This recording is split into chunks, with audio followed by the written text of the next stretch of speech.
Let me start with prayer. Dear Heavenly Father, thank you for redeeming me by sending your Son to die on the cross long before I was ever born. Thank you for the opportunity to share my testimony with this group of my forever family. Thank you for always reminding me that it doesn't matter who I am, but whose I am. And I'm a child of the one true King, which makes me a perfect princess no matter what my past was. We're all prince and princesses when we come to Christ. Thank you for always being there for me and pulling me out of my deepest holes so I could share your love with those around me. We are made stronger in our weakness. I pray right now that this testimony help change at least one person's way of thinking about themselves tonight, and that it lead people closer to you. I also lift up those still suffering from hurts, habits, hang-ups, and addictions who have not made it in this room yet. In Jesus' name, amen. Amen. I'm going to start a little backwards. I'm going to start by reading a verse first. This is out of the Message translation. If I had a mind to brag a little, I could probably do it without looking ridiculous, and I'd still be speaking plain truth all the way. But I'll spare you. I don't want anyone imagining me as anything other than the fool you'd encounter if you saw me or heard me talk. Because of the extravagance of those revelations, and so I wouldn't get a big head, I was given the gift of a handicap to keep me in constant touch with my limitations. Satan's angel did his best to get me down. What he in fact did was push me to my knees. No danger then of walking around high and mighty. At first, I didn't think of it as a gift, and I begged God to remove it. 3 times I did that. Then he told me, my grace is enough for you.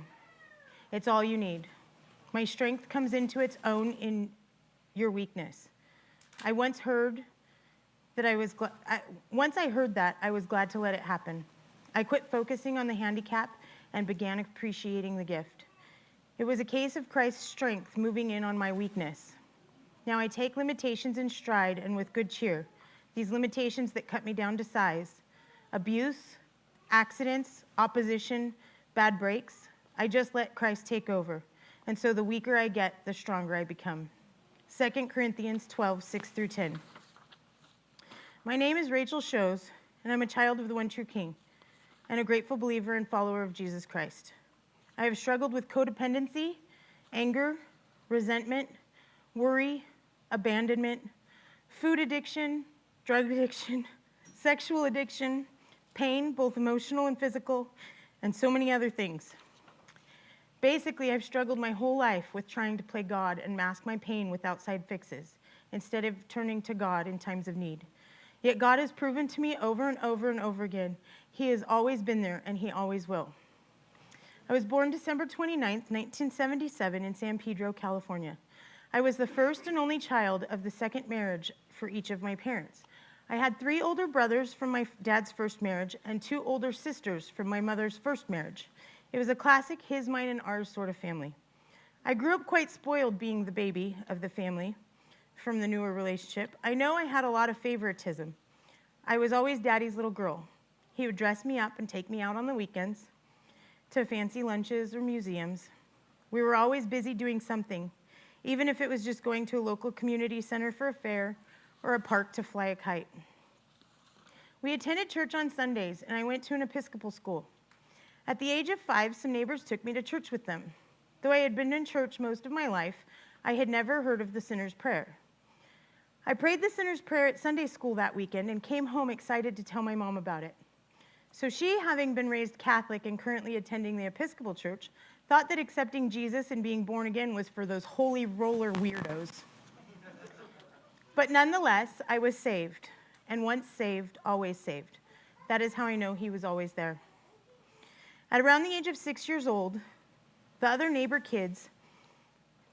older neighbor kids introduced me to masturbation. Then it quickly escalated to them touching me and teaching me more sexual behaviors. Everything pretty much aside from penetration. I never really thought of it as molestation, but now that I'm older and I've grown up, I look back and I realize that that is where sexual sin entered my life, and that it was a form of molestation and abuse, even though it was happening with children close in age to me. Those kids moved away from my neighborhood when I was about 9 years old, but I always sought out the attention of older boys. As time went on, my parents' relationship began to become strained, and my dad started growing distant from me. I was no longer daddy's little girl that he could dress up and take out places. And that's where I really started seeking the attention of boys. At the age of 13, I was involved with a very small Lutheran church. I got super involved in youth group one summer. I went with them to camp in Colorado, and we watched pro-life videos and ones about saving yourself for marriage. I knew in my heart of hearts I had to save myself for marriage. I knew that abortion was so wrong. We came home, we started an outreach at church where we were picketing local doctors and the local synagogue, since they believed life begins with the first breath, not at conception. And many of the local doctors who performed abortion attended there. It was also a busy street near our church, which made for good publicity. Well, the only problem was my mom worked at that synagogue in the office. And when she realized I was part of that group, she was horrified and couldn't believe that I had gone out hanging out with the holy rollers again. She had reason to believe that abortion should be legal, and because she worked at the temple, she had adopted their belief that the baby was not alive until they took their first breath. So again, my faith and beliefs were squashed, just like when I was 5. I really struggled with my faith from then on. I was about 15 years old when I started dating. Pressured me regularly to do more and go further with him than what I was comfortable with. I didn't want to do any more than kiss, and I reminded him all the time I was saving myself for marriage. But after 9 months of him persisting and me needing outside approval, I gave in and lost my virginity to him, only for him to dump me the next day. I was devastated and started to fall into a deep pattern of self-shaming. I started public high school that year, and I didn't quite fit in anywhere. I was too good for the bad crowd and not really known by any popular kids since I had attended private school my entire life. After that guy dumped me, I wasn't fitting in, and I wasn't fitting in. I went quite wild. I figured I wasn't a virgin anymore, and I wasn't clean and pure for marriage, so why not just act like the boys? It became a mission to hook up with every popular boy in school. It gave me a sense of worth, but only for a short time. Then it was on to the next one. Only by God's grace, I never ended up pregnant or with a disease. Soon the only friends I had started to disown me, probably for fear that they'd get a bad reputation. I didn't quite fit in anywhere, and now I was starting to be accepted by the bad kids. Soon I started ditching school to smoke cigarettes and was quickly introduced to meth. When you're on drugs, you lose respect for yourself and have no self-worth. The sexual sins got worse, and I was spiraling out of control. Several accidents and death had started happening in my circle of friends, and I didn't want to deal with any of it. I remember thinking I just wanted to go to sleep and never wake up. I took a bunch of pills, but it wasn't really to kill myself. I just didn't want to be me. By the grace of God, I survived. That week, our school counselor started calling some of my friends into her office to do wellness checks since so many of us had lost friends. I was also called into her office. In her office, I told her I was tired and I didn't want to be me anymore. She called my parents, who started the process of getting me 5150'd. I went to a mental hospital for a couple days where they decided I wasn't suicidal or depressed. I was just self-medicating for severe ADD, and all of my behaviors and depression were a result of doing the drugs. So they sent me to rehab. I got clean there and went home to attend local AA and NA meetings. My parents' relationship was becoming more and more strained, and I manipulated them into letting me move into a sober living house because I said it was too much for me to live in their home and it was going to make me relapse. Really, I was just being a dumb teenager and thought it would be better to live away from home because I thought it was cool. This caused issues. I was younger than all of my housemates, and many didn't think I had a problem like they had. Lots of stories of glorifying happened during those short 4 months. And when I moved out, I now knew a whole bunch more addicts and older friends. My pattern of manipulating my parents continued, and I chose to live with my dad when they got divorced because it was easier to get away with things. Soon after they divorced, I relapsed, but this time drugs were much easier to get thanks to all my new friends. And I ended up falling into a circle of people who were shooting up. My run with drugs that time included pretty much anything I could get my hands on: acid, coke, crack, PCP, shrooms, pot. But I only did heroin once because God gave me enough sense to know if I started that, I'd never stop. I just fueled the fire over and over.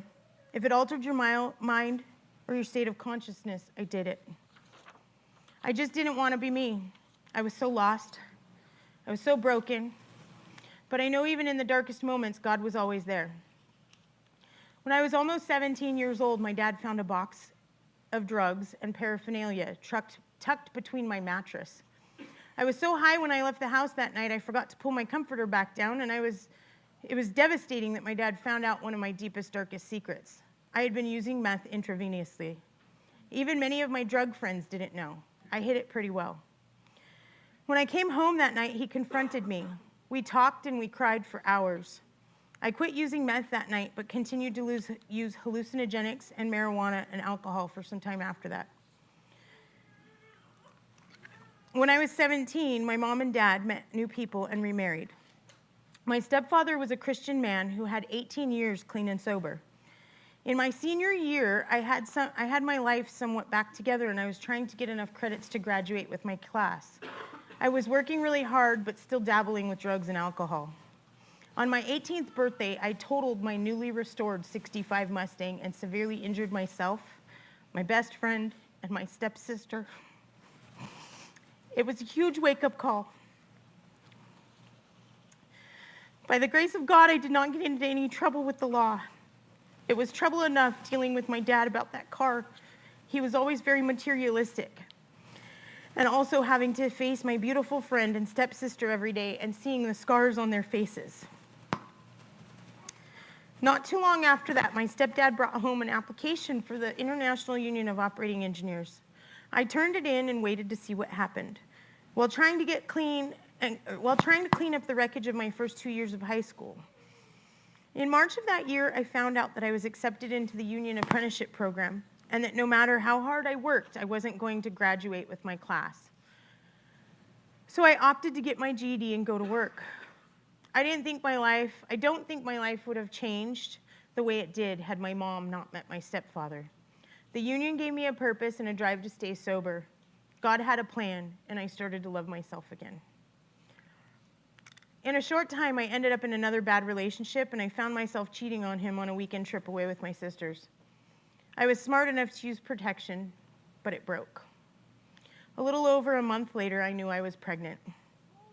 I turned to my mom, and of course, her first response was that I needed to get an abortion. I was just starting a career, and there was no way I could raise a baby. She drove me to the clinic and helped me find a nice Jewish doctor that my insurance covered, one of the ones that I used to protest in front of. But that didn't change my mind. I just felt more guilt when I decided to take the life of my first baby. Sometime later, I ended up in another bad relationship. This man was much older, had already been married, had 5 children, one of which was only 10 years younger than me. The children did not care for me at all. He was running around with all sorts of people behind my back, super jealous, super controlling, borderline abusive, and I found myself pregnant again. Again, I believed the lies that the only way out of this was abortion, and I took the life of my second child. I remember knowing in my heart how wrong it was and asking the doctor to not put me under because I wanted to feel the pain too. I guess that was just my way of justifying it. We broke up shortly after, and he became stalkerish, so I moved away from the town I grew up in and from the crazy, controlling boyfriend. I was starting fresh. I was getting a new chance at life, yet again. I met a new man that I thought was different. Ended up in a relationship with him for a while, only to be brokenhearted and let down again. My life continued to be this longing for acceptance and seeking a relationship that would work. One that I could really be myself and truly be loved for who I was. Really, all I needed was a relationship with God, but I didn't know that. At the age of 23, I was in a somewhat normal relationship again with another older man, but who wasn't ready to grow up. The stress of work, the stress of providing, the stress of the September 11th attack that had just happened a few months before caused me to break. They diagnosed me with a form of schizophrenia or psychosis that is onset between the ages of 21 and 25 when under extreme stress. I was put on multiple medications, and it took several months for me to get in touch with reality again. That boyfriend and I went on our own ways trying to get our lives together with the intentions of eventually getting married and buying a house. While living separately, I was able to get off all of my meds and live a normal life. God had restored and healed me once again. I set goals and soon found out that he wasn't going to be a part of my future. but I kept those goals. I was going to own my own house by the time I was 25. I would be married at the age of 28. I would have my first child sometime around the age of 30. So much for plans. I did purchase my own house at the age of 25, but quickly met another bad relationship. I became pregnant, and I knew that I had to keep that child no matter what. Even if it wasn't going to work out between me and that man, I would keep that child and maybe give him up for adoption if the relationship didn't work. We struggled with the relationship through my entire pregnancy, and against my better judgment, I married him 6 weeks before my child was born. My son Braden was the greatest thing I ever did, and once he was born, God gave me hope that I could raise him no matter what. Adoption was off the table. When he was 30 days old, my husband was arrested for a DUI, and I found out that he had a long past. Again, abandonment issues were fostered, fears, worries, and the lie that I just wasn't enough. I was still trying to please man and not God. It hurt to think that I wasn't enough of a woman, mom, or wife for him. He liked to run around with other women. He liked to gamble. He liked to drink. He liked everything more than me and our child. It was so hard. But again, God had a plan. Through that hurt, I found a church. And when I walked through those doors, the pastor said, "Our sermon series this week is called Bringing Home the Prodigal." I burst into tears. In that moment, I knew I was right where I needed to be, and I knew I needed to get involved in church again. Not too long after going to that church, they started a Celebrate Recovery program. I joined Celebrate Recovery for codependency. Being the true codependent that I am, I was really hoping that my husband would follow and get recovery for himself. Most of us know how that works. You can lead a horse to water, but you can't make them drink. So there was disappointment after disappointment, and eventually that marriage ended in divorce. But through my divorce, God was there. He was there the entire way, and he proved to me over and over again that his hand was in that divorce, and he was going to make a way for me and my child to escape the insanity. I spent several years single and working on me and growing with God. And then I don't know what happened, but out of the blue, my sexual addiction came back full force, and I was running amok, drinking and sleeping around. At the same time, I was also very involved in church. I was living 2 totally separate lives. My entire life was a lie. I was involved in 3 or 4 different ministries at church, including prayer. I went up one day to stand at the front for the altar calls, and nobody came to me. I looked around and I saw that everybody else had somebody they were praying with, except for me. I started reaching out to God in prayer for myself because I was convicted about the lie I was living. When my friend next to me was finished praying with the person who had come up to her, I turned to her and I said I needed prayer. I will never forget that day. The Holy Spirit guided her words. She prayed amazing things that she didn't even know I was going through. I know God told her what I needed, and I knew in that moment I had to quit all my behaviors if I was going to truly serve the Lord. 1 Peter 1:14 through 15. So you must live as God's obedient children. Don't slip back into your old ways of living to satisfy your own desires. You didn't know any better then, but you know you must be holy in everything you do, just as God who chose you is holy. Again, he saved me, and he didn't let me slip too far. I went home, and I tried to sign out of all of the online dating accounts that I had become addicted to. I was able to log in and sign out of all of them except for one. There was just one I couldn't remember the password to. Some time had passed, and I was working on me and growing my faith again, when one day after Celebrate Recovery, all of a sudden, I remembered the password to that other account. I went home to go log out and cancel my subscription when I saw there were several messages from one man who had been trying relentlessly for several weeks to get in touch with me. I prayed about it for a moment, and on a whim, I called him. I've now been with that man for almost 10 years. When I wrote this, it was almost 10 years, but it was 10 years yesterday.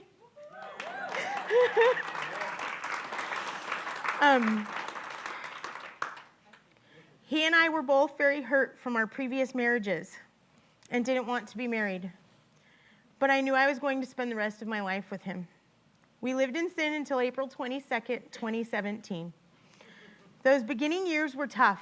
We weren't married, and it was easy to walk away several times throughout that time. But neither one of us ever ran into the arms of another person. Again, I knew I was going to spend the rest of my life with him. We tried attending a few different churches together, but when I became pregnant with Preston, I let my guilt and shame over being in a relationship and being pregnant out of wedlock deter me from going to church. When Preston was almost 2, I became pregnant again. We were getting ready to move out of California and move here to Havasu. I was so excited. We were starting a new life and we were having another child, and then I had a miscarriage. That began a long period of anger and resentment towards God. I knew I needed him, but I just couldn't connect the way I used to. When we moved to Lake Havasu, I got in a big fight with my mom. I was arrested. She wasn't, even though she was the assailant. I was considered the aggressor because I locked her out of my house. Anyhow, I had to do an anger management class, and in that class, I learned so much about the dysfunction when I was growing up, and I felt God was leading me back to Celebrate Recovery. But the only Celebrate Recovery at that time was on Monday nights. Monday nights wouldn't work for me, so I didn't go. I continued to be angry at my mom, at my dad, at my stepmother, at my stepfather, at my child. I was basically angry at everybody, and I quit listening to Christian radio, I quit doing my devotions, and I knew I certainly wasn't going to find a church home here. I didn't need those hypocrites, and I was going to connect with God in my own way. Really, that just meant I was going to do things my way and use God when I needed him. Fast forward a few years of living in Havasu, and my child was headed down the wrong path. I needed to find him a youth group. I knew God was what he needed, so we went on a mission driving around town, stopping at all the churches, checking out their youth groups, when I accidentally ended up here at Hilltop. I thought I was at Abundant Grace, but in God's best way, he turned my chaos into yet another way to show me he was there. He had always been there, and he had a plan. I met Miss Julie downstairs. That's when the office used to be downstairs, not over here. She told me that they had a Celebrate Recovery that was going to be beginning that night. I knew I had to come back that night. I walked in the doors, and God spoke to me so clearly, I knew I was finally home again. That was a little over 3 years ago. I'm not saying my entire life changed that day. As a matter of fact, it's been quite a work in progress. I still struggled with anger and resentment for a long time. I learned, though, through coming to the meetings on Thursdays and then eventually doing the step study, that it was extremely important to work through my hurts and my hang-ups as they happen. Otherwise, it would quickly turn into masking them with unhealthy habits. My walk with God continues to grow and blossom. Jeff, my husband, proposed to me, and I knew I had to get healthy for that relationship to work. It was shortly after that the step study actually started. I couldn't carry my baggage into the marriage. We had been receiving state aid and insurance, and I was worried about losing it if we got married. But I knew if I honored God in my relationship and got honest, we would be blessed. I soon married that man I had met so many years before on the internet and knew that we would no longer be able to call it quits for silly things. We were going to do life together, and God would bless us. Shortly after we were married, I went back to work in California. A lot of people didn't understand how or why we would get married and then go live 2 separate lives. But I know it was all part of God's plan. We trusted him, and he provided so much more than a paycheck and insurance while I was in California working. During that time, God took me down a path of deliverance from so many hurts, so many hang-ups, and proved to me over and over again how many times he was there, and how he has never forsaken me, how all my old wrongs have always been forgiven, and how much he loves me. I'm truly amazed at how he orchestrates every step of my life and how much healing my time away at work brought me. He restored many relationships, helped me to offer forgiveness to people from my past and make amends for so many things. I often joke that he took me through 40 years of bad living in 18 months to prove to me just how big he really is and how much he has always been there. There's a song called Remember to Remember, and it speaks volumes to me because that's what I've gone through in the last few years. God has taught me to live for today, to not worry about the past or the future. In the last few years, I did learn to remember. Remember where I have been and all the times God has saved me. No longer living in the past or worried about my future, but completely trusting that God has a plan for my life when I take detours.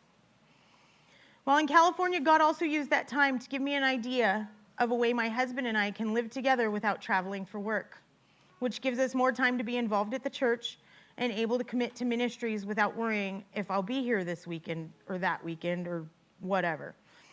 But I was still battling with God about one thing. I was not trusting him with my pain. See, I had been using medical marijuana for some time, but it was almost as if it was becoming an addiction and a crutch and no longer a medication. I cried out for help one night in my trailer when I felt like my life was spiraling out of control and almost felt as though I'd end up in psychosis again like when I was 24 if something didn't change. God reminded me the enemy was using my altered state of mind to attack me. 1 Peter 5:8. Be sober, be vigilant, because your adversary, the devil, walks about like a roaring lion, seeking whom he may devour.